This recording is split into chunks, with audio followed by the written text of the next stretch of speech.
Hi, it's Fias Taro, di ba? Ngiting-ngiti agad. Meron ako na... Anyway, Scorpio, the person on your mind, no? So, meron tayong background music. Rinig nyo?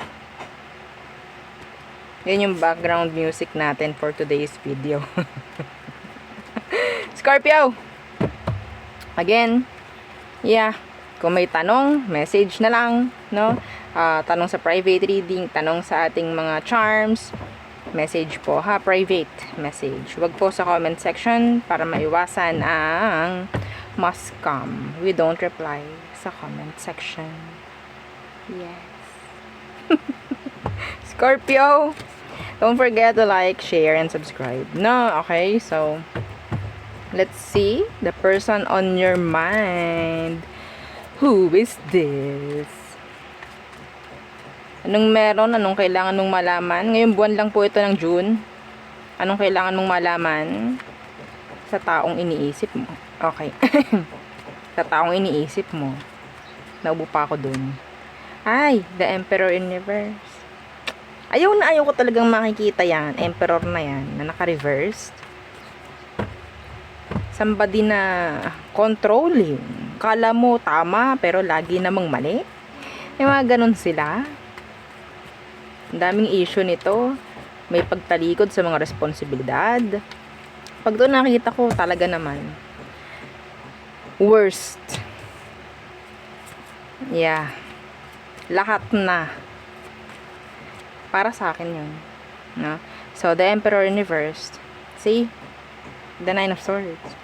Sobrang nag-uumiyak ka na sa taong ito. Gabi, araw, miyat-miya, na problema ka na dito sa taong to. Yan, kita nyo?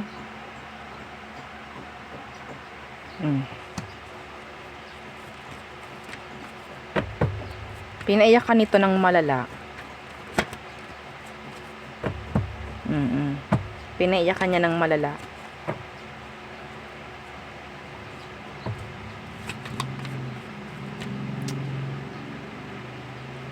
Anyway, so anong meron ba? Oh, Magician Universe. I think the person, hindi ito para sa'yo. No? Kung ano man ang mga pinipilit mo, kung ano man yung mga nilalaban mo dito, hindi ito yung para sa'yo. Kahit sabihin mong, madam, asawa ko kasi yan, kasal kami yan, hindi ito yung tamang tao para sa'yo. Hindi siya. Masasabi naman natin na wala namang talagang tamang tao. No? Lahat mayroong flaws. Lahat may issue. Pero to, hindi to umiintindi eh. Wala siyang pag-intindi sa'yo. Wala. May issue na nga, may problema na nga. Siya lang ang iniintindi niya. Pagdating sa connection, sa relationship, dapat meron kayong pagkakaintindihan dyan. Hindi pwedeng one-sided lang to. Ano ka, alipin? Sa gigilid? Oo. Nagiging sa gigilid ka kapag may kausap siyang iba. Diba? May mga ganyang issue. Nagiging single, nagiging single siya. This is not good talaga. Ano ba talagang emosyon nito? Tingnan natin, ano ba talagang emosyon? Queen of Swords. Siya ang nagro-rule dito. Yeah, the Hermit Universe, wala yung pakialam. Wala, see? One-sided. The Six of Coins Universe. That's one-sided. No equal give and take.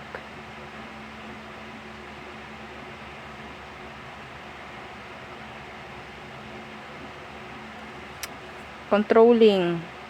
Diba sa inyo, may pamilya kayo? Pwedeng asawa mo nga to. Ang nakikita ko rito, nandyan lang siya dahil pwedeng meron kayong mga pinirmahan. Kontrata, 'di ba?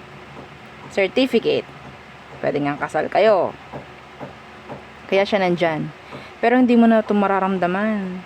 Parang solo ka na lang. No?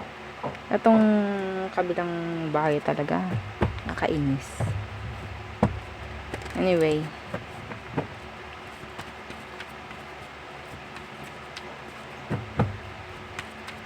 So, ano pwede mo i-expect sa kanyang ngayong June? The Three of Coins in reverse, talagang wala. Talagang wala. Gabay na lang, advice sa'yo. Anong advice for you, Scorpio? Strength in reverse. Huwag mong hayaan na ikaw ay makontrol. Huwag kang magpapakontrol dito. Huwag kang susunod. Huwag kang parang amo ka eh. Para kang inaalagaan lang niya. Siya yung amo mo. Siya yung amo mo, susunod ka sa kanya. Huwag ka dapat huwag mong hayaang ganun.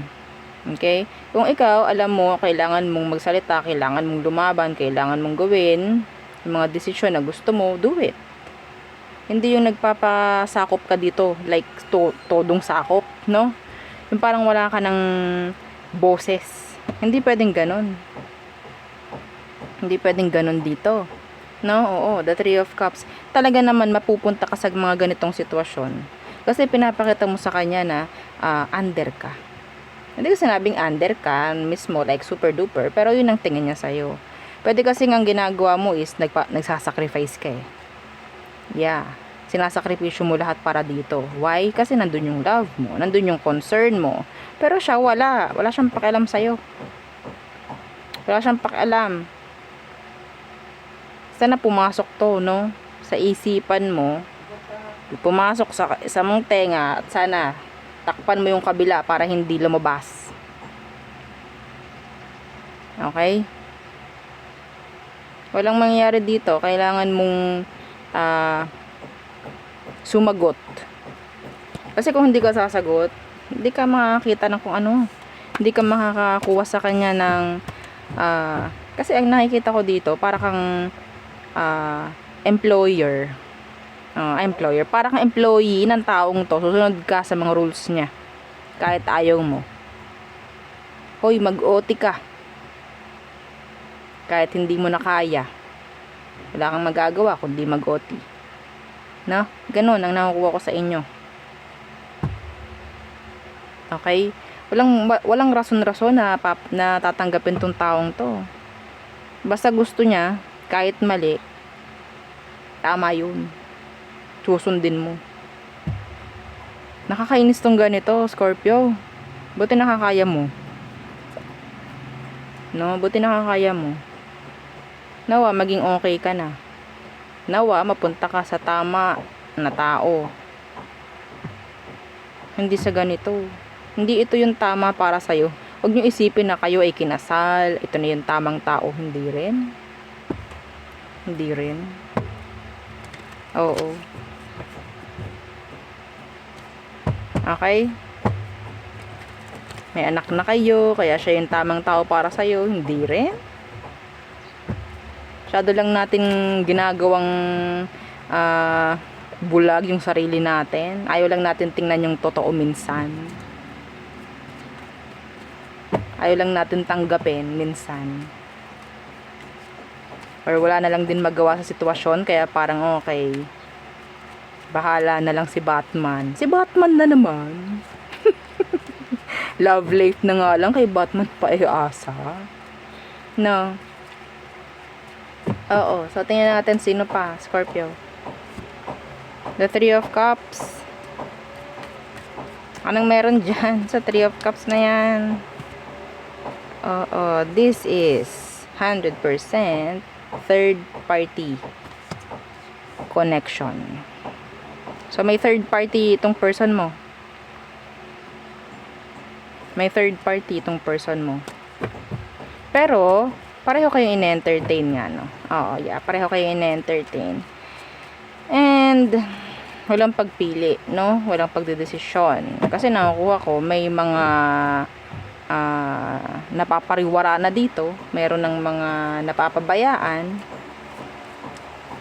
Kasi, itong person mo is a juggler.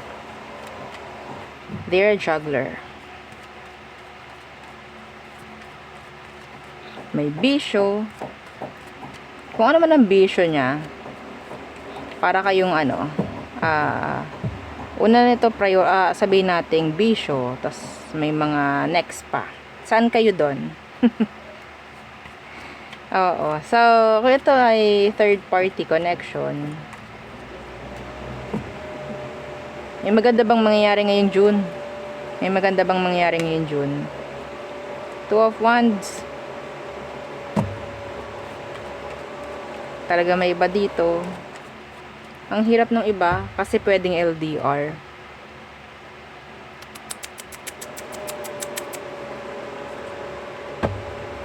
Pwedeng LDR.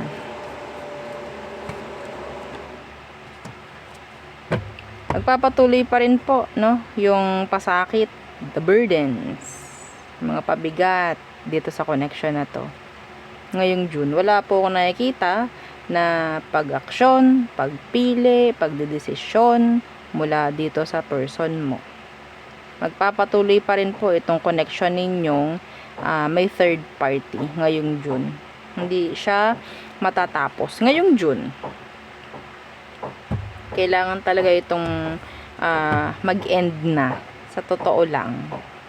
Kailangan ng may piliin. Pero meron dito kasi pwede itong taong to, itong kakonect mo, takot siyang mawalan.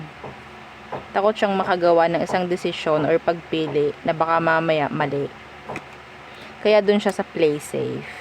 Ay, pwede naman kayong sabay. Ganon po siya. Kaya hindi siya para pumili. Pwede kasing ina-accept nyo na lang din yung situation ninyo. Three of Swords. Na? Okay? Anyway, so, who else? Who else? The person on your mind. The person on your mind. Scorpio. Scorpio. Scorpio. The person on your mind. The Devil in reversed.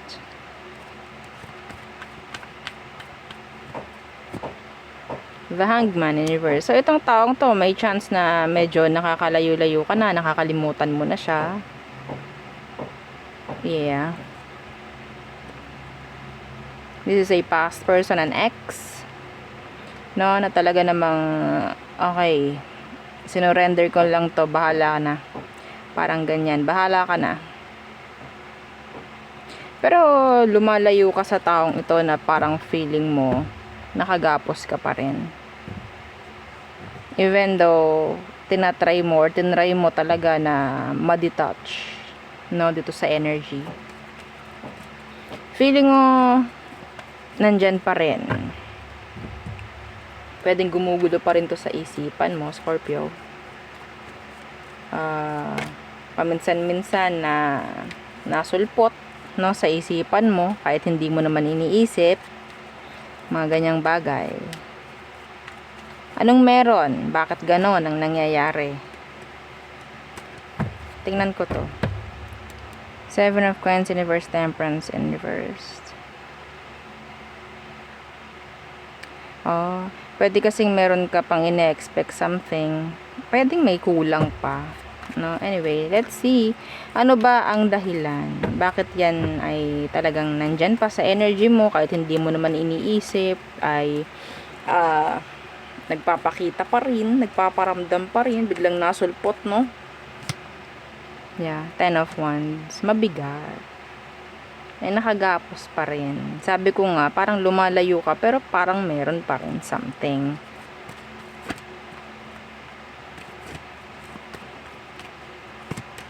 Yeah, the Fool in reverse. I think, hindi ka pa rin like totally handa doon sa ginagawa mo. Yes. Parang ikaw ay lumalayo, pero nakatingin ka pa rin sa likod mo. Ganun siya. Ganun yung energy. Hindi ka totally nakafocus sa mga bagay na dapat pag-focusan na. It's like, you're moving on, you're walking away, pero you're still like, nakatingin ka pa rin sa likod. Baka kasi mamaya nandun pa rin siya, nahabol pa, or what. Gagawa ng way, pasilip-silip pa rin.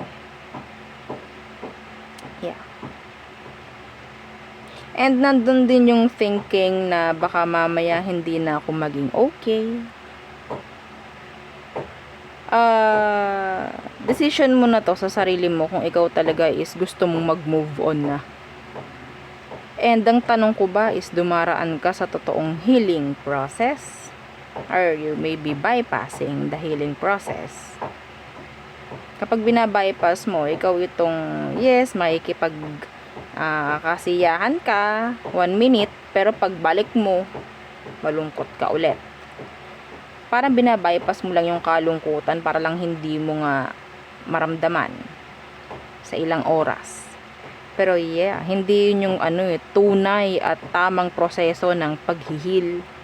Ang tamang process po ng healing is like para kang umakyat sa bundok, slippery, rocky.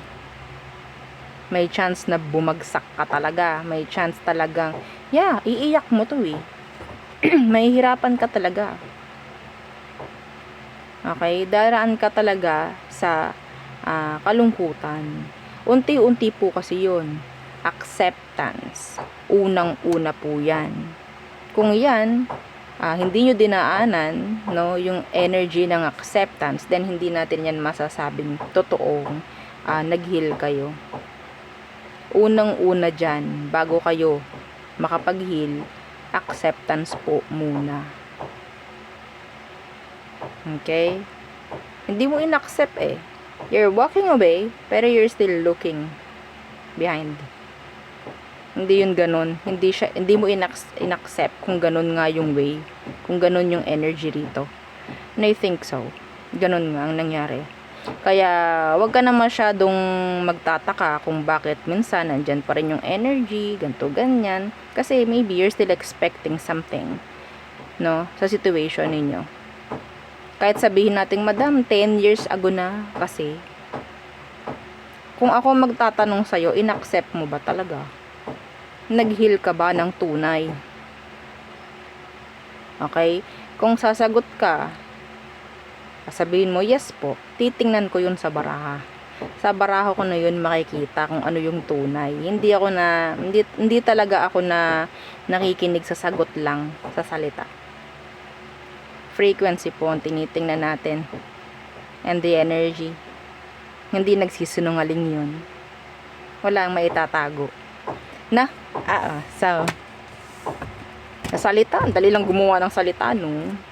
Sabihin ko nga, ako si Darna eh. Maniwala kayo. Oh, 'di ba? Mamaya, 'di ba? Ay, talaga siya pala si Darna. 'Di ba? Maniwala ba kayo? Siguro yung iba maniniwala, 'di ba? Yung iba hindi. Maniwala ba kayo? Depende eh. Sa kung tunay ba talaga. And yun nga, hindi naman lahat ng tao is alam, tumingin ng kung ano yung tama or kung ano yung totoo. No?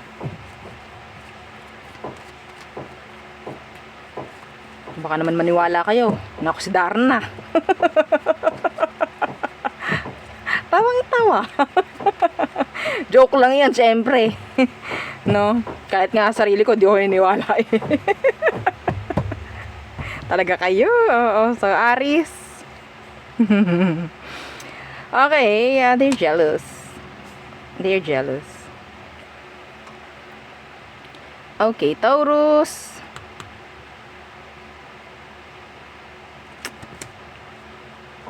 They're thinking of you. They have a lot of questions. Gemini, they're focused. Cancer, they're waiting for you, I think. They have a lot of expectations from you.